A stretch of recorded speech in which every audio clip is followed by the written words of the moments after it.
forest temple, ancient ruin, haunted stronghold, and maybe a remnant of a forgotten kingdom. Let's get into it. 3 facts for background, 1 theory, no padding. First, the forest temple is the first dungeon Link tackles as an adult. It lies deep in the sacred forest meadow, beyond the Lost Woods, and can only be reached after Link gains the hookshot from Kakariko Graveyard.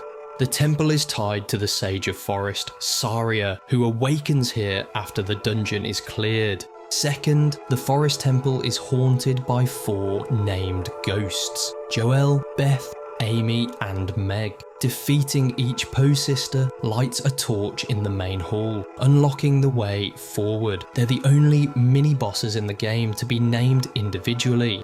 Third, the temple's architecture doesn't match Kokiri or Hylian design. Stone corridors, twisted hallways and framed paintings hint at an origin far older than the current inhabitants of the forest. Official sources never state who built it, which leads me into the theory. The forest temple might not have been built by the Kokiri, but by a civilization linked to the Sheikah. In Ocarina of Time, the Sheikah are tied to hidden or forbidden places: the Shadow Temple, the bottom of the well, and the Kakariko Graveyard. Each is built around secrecy, curses, and the containment of dark forces.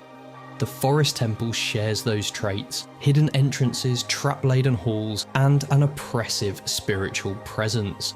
If the Sheikah built it, it may have been a watchpost or prison for spirits before it became overgrown and abandoned.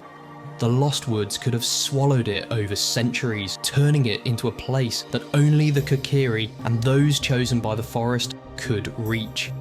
That would explain why the Poe sisters remain, dangerous spirits sealed inside the temple by ancient magic. If the Sheikah built this place to contain evil, these 4 could have been among its earliest captives, bound here not to serve but to deter. Their very presence would make the temple a place few could cross. Over time, their captivity shaped the temple's defences, their patrols and locked chambers controlling access to its heart.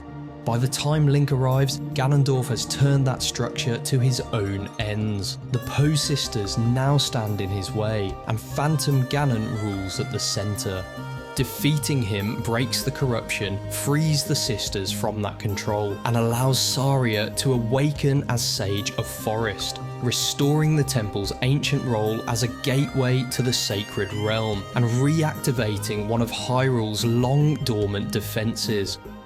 If you're enjoying this fact and theory series, subscribe. There's more on the way. Short, sharp, Zelda lore and theory. No padding. Thanks, have a good one, and catch you next time.